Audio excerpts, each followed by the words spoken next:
आप मुझे बात बताएं, अगर एक अदालत किसी भी चीज़ के ऊपर एक डिसीजन लेती है, मेरे हक़ में, आपके हक़ में, पीपल्स पार्टी के हक़ में, नून लीग में हक़ में, अगर हम लोग गवर्नमेंट में हैं या नून लीग और पीपल्स पार्टी तो आई डोंट नो क्या है, वो दोनों तरफ खेल रही है, बल्कि चारों तरफ खेल रही है, ज़मीन के नीचे भी ऊपर भी हर तरफ खेल रही है।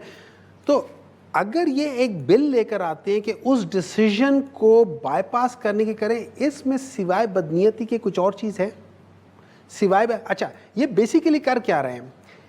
एक इंस्टीट्यूशन जो ऑलरेडी कॉम्प्रोमाइज्ड है, मतलब वो पाकिस्तान में कोई सबसे अच्छे इंस्टीट्यूशन में नहीं सुना जाता, एज पर मैं जुडिशरी की बात करूं, वो ऑलरेडी वो है, ठीक है, ये उनको और कॉम्प्रोमाइज कर रहे हैं। सर वो कह रहे हैं हम पार्लियामान की बात कर रहे हैं, मेरी बात आज एक काम करते हैं ना, एक काम करते हैं, हम एक काम कर लेते हैं कि हम लोग आज पार्लियामेंट में जाके मेजॉरिटी के साथ, वैसे भी इन लोगों की मेजॉरिटी है, हम ये बिल पास कर लेते हैं कि आज के बाद चोरी करना, डाका डालना आइन के मुताबिक है, जिसके बाद जितनी ज़्यादा एम्यूनिशन है वो कर लो।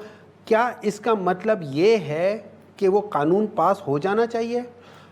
किसी का हक है। अब वहाँ पे अगर खामोश है तो देखिए, इसका ये मतलब नहीं है कि आप हो गए, आप ज़रूर कहें कि हाँ जी प्रोस्पेक्टिवली, देखें आपने चेंज करना है, आप कहें कि ये डिसीजन हो गया, प्रोस्पेक्टिवली आइंदा से ये नहीं होना चाहिए। उसके मतलब ये है कि ये अच्छा, अब ये जो कर रहे हैं ना, इसका फायदा कुछ नहीं होगा। क्यों? जो जजमेंट आई है सुप्रीम कोर्ट की, वो जजमेंट के ऊपर ये फैसला नहीं असरअंदाज होगा। से इतलाक हो सकता है, वजीर कानून ये कह रहे हैं नहीं हो सकता। ये मैं डॉक्टर साहब की तरफ नहीं हो सकता, मैं आपको रफली बता रहा हूँ।